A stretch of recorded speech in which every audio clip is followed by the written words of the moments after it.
everyone, and welcome to the Late Night Show with Angie. Today we will be having very special guests, the authors of the two well-known and famous books, The Giver and Jonathan Livingston Seagull. Today on the show I will have two very famous and well-known authors from the two very famous and well-known books, Jonathan Livingston Seagull and The Giver. Today on the show, Richard Black and Lois Lowry will be joining us.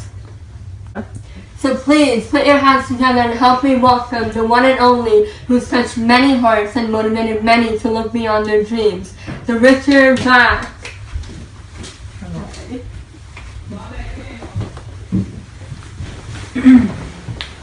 So, Richard, how are you today? I'm fine, Adele. Thank you for having me. It's a pleasure having you on my show. So, Richard, can you tell us a little bit about your book? Sure, I'd love to. Jonathan Livingston Seagull is a contemporary fairy tale that relies on modern-day themes.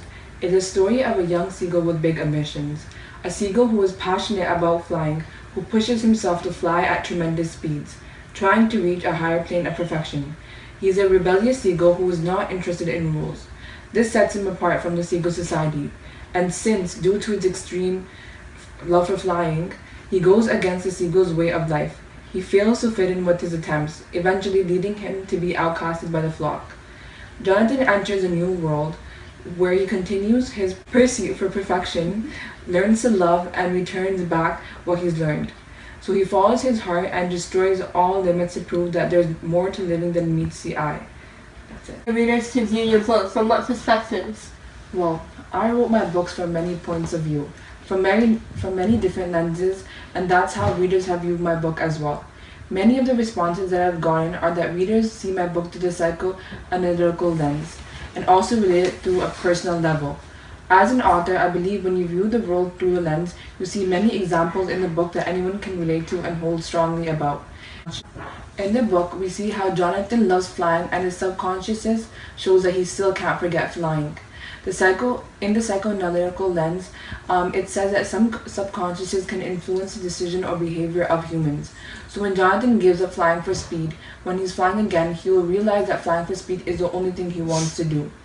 In the book, all parent seagulls told their kids flying is for food, and so in their subconsciousness, they know the reason why they have to learn to fly is for food, not for speed. In their mind, flying is not for fun or for speed. Flying is only for food. Also, so when seagulls see someone flying for fun and speed, they don't understand it because in their mind it is unacceptable and is not allowed. So when Jonathan started learning how to fly, everyone kicked him out from the flock and judged him hard. So when Jonathan chose the decision to learn how to fly, he gained a lot of criticism because it is not acceptable in the flock and society that they live in. So now on the show, I'd like to invite our other very special guest, a guest who has won many hearts and has won the John Newbery Prize. Please put your hands together and welcome Lois Lowry. Nice to meet you. Wow.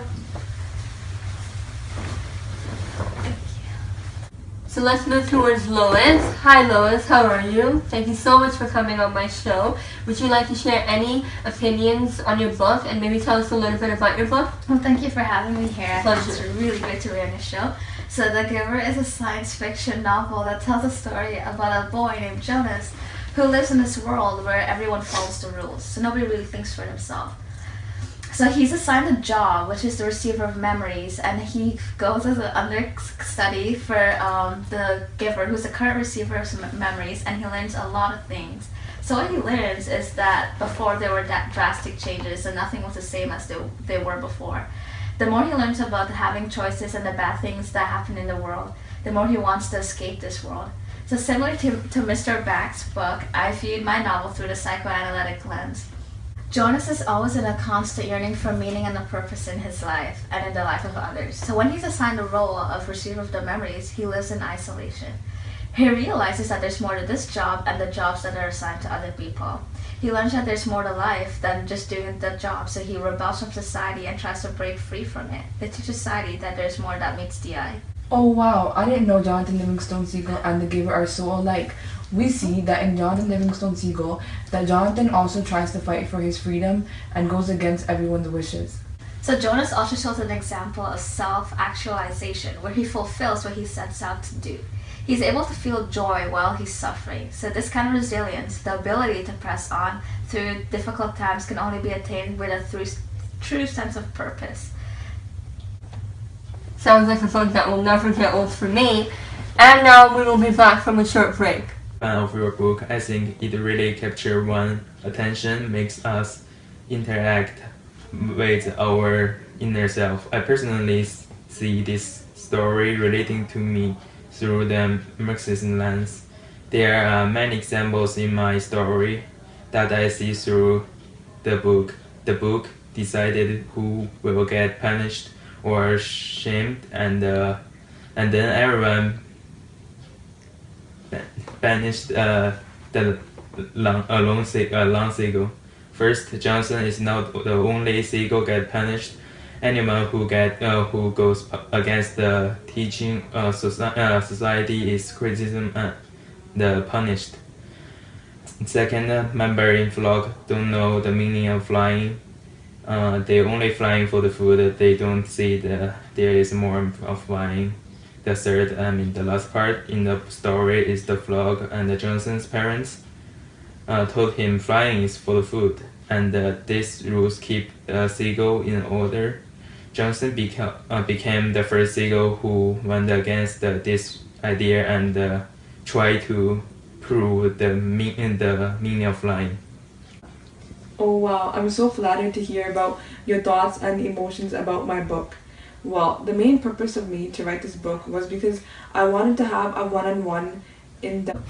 Well, my book talks in depth about the emotions and freedom and purpose of life. As an author, I love writing books like these because it feels good inside knowing that I've inspired others, and after reading my book, a lot of people gained a sense of freedom and they got a sense of the purpose of life.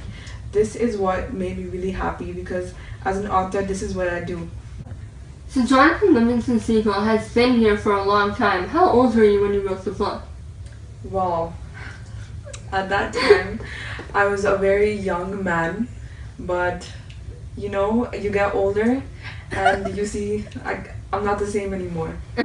So Richard, why seagulls? Why not monkeys, giraffes, or anything else? Well, seagulls are actually my favorite animals, and when I was younger, as a kid, I remember that I used to dress up as a seagull costume, and I would I would fly around the house and make everyone laugh. And also on Halloween, I remember having my first costume as a seagull. So that kind of fascinated me. I'm sure you were seen from space too. So Richard, I heard this book is full of emotion.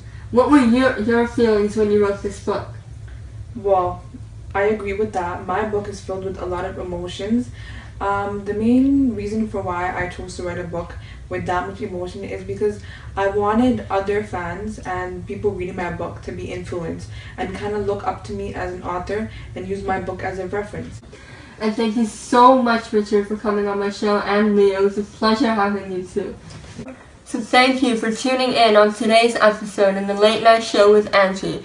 Don't miss out on tomorrow's episode, as I will be having two other amazing guests, Mr. Justin Bieber and Donald Trump. Stay tuned.